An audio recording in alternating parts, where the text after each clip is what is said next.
اول خو ژوند بال که کنه ما 17 ورځې خو لوی عمر دی یکنډاپور کاکا راشه کنه ته خو زمونږ اوس صوبې مشر وزیر اعلی یې زمونږ یو ارګنایزیشن یو وړوکی کورکې په 1500 روپۍ 15 لکانو په ټیکه ورکړی چې دا صفا کوي نو دا د حکومت کار دی او که زما کار دی د فلډ نن 19 ورځ ده په 15 تاریخ چې دا فلډ رالو او ډېر لوی نقصان یې وکړو نو موږ په 14 تاریخ باندې په دې کې وزټ شروع کړل او دا زموږ مو وکتل او دا چېرې پریس کلب ته هم رالو اوس هم په دې خړو خاورو پریس کلب کې ناست یو دا قدرتي آفات ترې راځي زه د سوات د مختلف تنظیمونو زموږ ارګنایزیشن یا الخدمت فاونډیشن یا نور ارګنایزیشن چې دي د ټول د ډے ون نه لګیا دي حکومت زموږ خیال دا و چې موږ به 2-3 ورځې 15 ورځې کار وکړو او بیا حکومت یې وخت شته د نقصان په حواله باندې په میګوره ښار کې به زه تاسو ته ووایم چې یاره په ارباو نه په ارباو روپو نقصان شوی دی د دې اندازه لګول هم ګران کار دی چې یو سړی وایي چې یاره زما په دوکان کې د 9 روپو موبایل وي هغه یې ویوړې یا د سړي سره بل کاروبار بل د اوس مې راتلم د کارپېټ په دې بیسمنټ کې پراته دي د خلکو ګاډي تباه کړي دي د هغې اندازه نه لګي په کار ده چې د حکومت وخت زموږ ته دا تمه وه دلته ډي سي صاحب نه د بل نه چې یاره پټواریانو تحصیلدارانو دا ډیوټي لګولی وی چې درخواستونه نه کول چې دا انالیسس یې کړی وی په دې ورانو کورونو غټې غټې نمبرې په مارکر لیکلی وی چې دا 5 او 6 او 7 او لاټ جوړ کړی وی چې دا لاټ ده او دا لاټ ده او دا لاټ ده دله یو ځای داسې مختص کړی وی یا ګراسي ګرونو یا په بایپاس باندې اکۍ ګرونو یا دا د یو داسې یو مختص کړی وی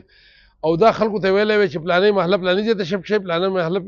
خو هغه کار تېر شو اوس خو هغه به زړې خبرې نه ځو ته هغه به پرېږدو موجوده صورتحال دا دی نن 19 ورځ دا یوه ګنټه مخکې زه په بنګلادیش کې وګرځېدم او خلک هغه شانتې اسمان ته خوله وازه کړې ده د مرکزي حکومت خو دا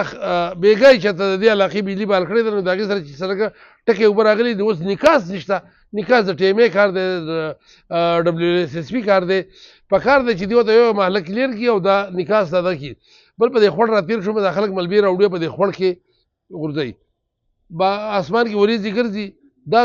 بل سیلاب ته څلورم سیلاب ته دعوت ورکول دي موجوده صوبایي حکومت مرکزي حکومت دواړو ته د دواړو ناهلي ده نن پورې ایمرجنسي ډیکلیر نه شوه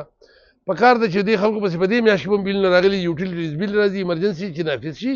نو دا یوټیلیټیز بیل خلکو ته معاف شي د اوبو بیل معاف شي د بجلۍ بیل معاف شي د ګیس بیل معاف شي نور بله دا چې د دې خلکو ژوند نه دی پار دا 19 ورځې وشوې نن 19 ورځ ده د دې صوبایي حکومت د ناهلۍ په وجه باندې په 19 ورځې کې باقي بیا هم دا زما په خیال کې دا ژوند نه بحال کېږي نن چې ما کوم اندازه واخسته که زما دا خبر غلطه وي نو تاسو د بنګلادیش محلې ته لاړ شئ تاسو نه په 200 فوټه کې ده او چې په 200 فوټه کې تاسو لاړ شئ چې تاسو د خلکو هغه کورونه وینئ د خلکو هغه بړستنې طلایانې وینئ د خلکو هغه پوزي وینئ او سامانونه وینئ د الله لطفت یکنډاپور کاکا